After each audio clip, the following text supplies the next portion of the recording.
On rêve tous, adolescents, on a tous envie de faire des choses, des métiers extraordinaires, que ce soit footballeur, astronaute, chanteur.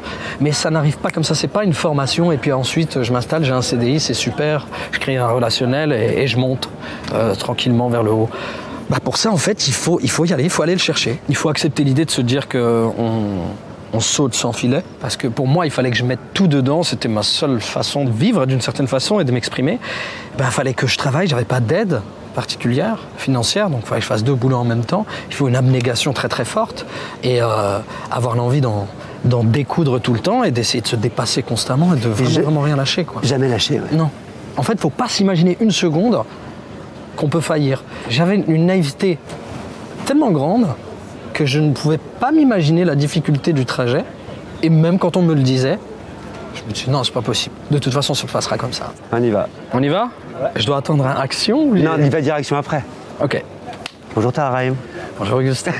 Dans votre nouveau film, vous jouez un comédien qui doit interpréter le rôle de Don Juan. Forcément, quand on joue un acteur, on se pose une question sur ce qu'on est en train de faire, sur ce qu'on est aussi. Et il y a une phrase dans le film, égocentrique, joueur impudique, voilà les caractéristiques d'un comédien. Alors, c'est une vraie question, est-ce qu'il faut avoir de l'ego? De l'ego, oui. C'est-à-dire? Je pense que c'est très difficile de pouvoir se projeter, s'imaginer dans des personnages qui sont plus gros que nous, qui sont différents de nous, si on n'a pas un rapport à son ego. Encore, il faut qu'il soit sain. Si c'est l'ego qui finit par vous contrôler, ben là, on peut devenir très con et faire n'importe quoi. Mais en fait, l'ego, il faut le placer au bon endroit pour pouvoir voilà, se dépasser, se projeter dans des choses qui sont pas nous, et puis y croire. Une forme d'ambition, en fait, aussi. Il faut de l'ambition. Oui, exactement, mais l'ambition, c'est pas forcément péjoratif. À partir du moment où c'est bien utilisé et que ça fait de mal à personne. Si l'ambition est utilisée pour gagner ensemble, alors c'est pas un problème. Et joueur impudique, qu'est-ce qu'on met de soi, qu'est-ce qu'on dit de soi quand on donne tout, quand on se livre, quand on lâche prise? Je donne mes sentiments. Qu'est-ce qu'il y a de plus intime, en vrai? Lâcher prise, ça s'apprend. Savoir se laisser aller à ses émotions, c'est quelque chose qu'on peut acquérir. Oui, complètement, parce que j'avais du mal parfois, par exemple, à aller chercher des émotions qui sont, par exemple, les pleurs et des choses comme ça. Parce qu'en fait, parfois, on est un peu éduqué, où on te dit maladroitement, pleure pas. On est dans les années 80, un homme ne pleure pas forcément. Oui, c'est toute la question de la pudeur dont on parlait. Hein. Exactement, et c'est aussi une histoire d'éducation. Apprendre le lâcher prise, c'est possible, mais ça démarre par, premièrement, se dire qu'on peut être mauvais acteur. Qu'on est mauvais acteur, on est là pour apprendre. Et à tuer le ridicule à force de répétition. Pas avoir peur qu'on dise c'est pas bien, c'est nul, etc. Moi, je vous ai déjà entendu dire que c'est quelque chose dont vous avez pris conscience lors de votre premier cours de théâtre, quand vous êtes venu seul à Paris pour devenir acteur, qu'il allait falloir beaucoup travailler. À quoi vous l'avez senti, ça? Je l'ai senti en observant une collègue, une élève de théâtre qui est arrivée sur scène et qui jouait Camille Claudel. Elle balance une pomme à travers le truc, c'est tout en émotion, ça explose et je me dis waouh, je suis vraiment surpris parce que à ce moment-là, je ne suis pas capable justement de lâcher prise. Et je me dis waouh, ah ouais d'accord, alors je suis pas capable de faire ça. Et ma prof juste derrière lui dit c'est bon, tu as fini? Oui. C'était pas bien du tout. Et là je me dis ok, donc en fait, il faut vraiment que je réapprenne tout. Et je me dis bon, il y a plein de choses que j'ai pas comprises et que certainement je dois apprendre, donc je me suis dit tout de suite, bon allez, dis-toi que t'es pas un bon acteur, que tu vas tout apprendre, parce que tous les fantasmes que tu te faisais en imaginant que t'allais pouvoir être exactement comme les idoles que tu regardais sur l'écran, faut redémarrer à zéro, pire. Et ça m'a aidé. Des choses que vous n'avez pas comprises, et puis des choses aussi qui ne vous étaient pas données. Je me souviens d'une phrase dans la série Le Serpent qui parle de vous. Vous la connaissez. C'est quand il dit « Tout ce que j'ai voulu, tout ce que j'ai désiré, j'ai dû le prendre ». J'ai dû aller le chercher, le prendre. Et ça se termine en disant, si j'avais dû attendre que ça vienne à moi, je serais encore en train d'attendre. Et effectivement, c'est cette phrase qui m'a permis de connecter avec ce personnage. Ça veut dire qu'un destin, ça s'écrit, Tahar? La notion du destin est particulière pour moi. Je sais. Je pense qu'il y a des relais qui préexistent, qui sont prédestinés, des chances qui nous sont envoyées, et en fait, il faut être prêt pour les saisir, pour pouvoir aller relier les points.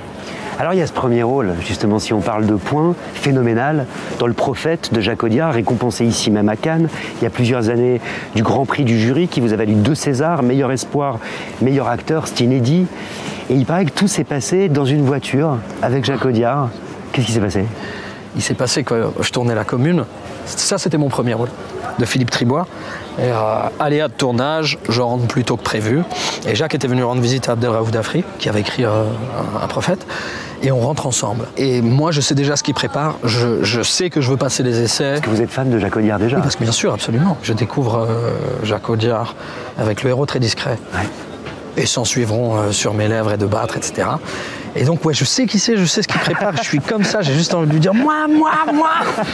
Mais ce que je me dis sincèrement, et je me le dis de manière très très forte et très directe, je me dis surtout ferme ta gueule.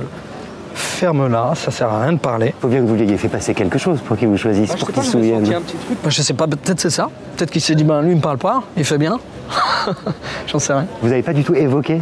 Non, rien. En revanche, bonjour, au revoir. Quand vous avez passé les essais, il s'en souvenait?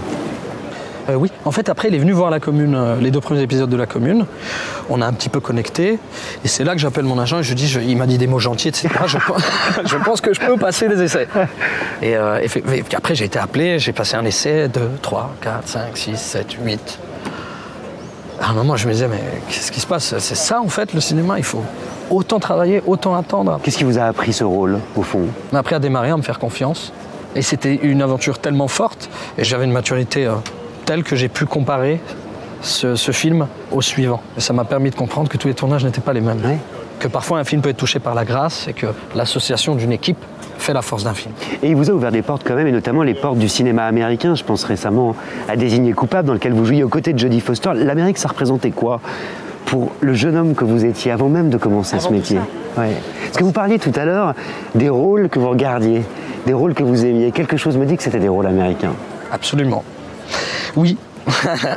Surtout le cinéma de Nouvelle Hollywood, parce que en fait je me suis identifié, chose que je ne trouvais pas dans le cinéma français en tant que spectateur.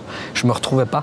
Et quand je découvre le Nouvel Hollywood, c'est un cinéma de scénario, c'est un cinéma social aussi, c'est un cinéma d'anti-héros. Et c'est un cinéma qui, en tout cas, moi, me présentait des joies, des problématiques, un phrasé, une façon de s'habiller que je voyais quand je regardais par la fenêtre chez moi. Vous pensez à quel film précisément? Le premier que j'ai vu, bon alors c'est pas tout à fait ça, c'est peut-être pas le bon exemple, mais Taxi Driver, ça a été un choc, mais aussi French Connection. French Connection. Parce que c'était aussi à Marseille, il y avait un truc français en même temps, ouais. Et pourtant je retrouvais tout ça. Et à qui est-ce que vous rayez de ressembler quand vous regardiez ces films de cinéma? Moi je voulais ressembler à chaque acteur, chaque semaine. Alors, je voulais être Johnny Depp, après De Niro. Plus de 20 ans plus tard, est-ce que vous avez l'impression d'être devenu le comédien que vous vouliez être? Heureusement non. Heureusement non, parce que j'ai encore envie de me déployer, de tenter des choses, de me découvrir. Si j'avais atteint ça à 40 ans, je serais un peu triste. C'est une vraie question, il vous manque quoi, à votre avis? Je crois que je suis incapable de le dire. Je pense que le jour où je serai plus surpris, alors là, ouais, il y aura un truc à changer. Mais je sens encore une vivacité en moi qui demande à être surpris constamment. Ça ira peut-être ailleurs, mais en tout cas, le cinéma continue de me faire du bien et de me surprendre. Est-ce que vous pensez parfois à ce que vous seriez devenu si jamais vous n'aviez pas eu le cinéma? Si vous n'aviez pas eu ces portes, ces connexions dont vous parliez? J'avais un plan en tête qui se rejoint, d'une certaine façon.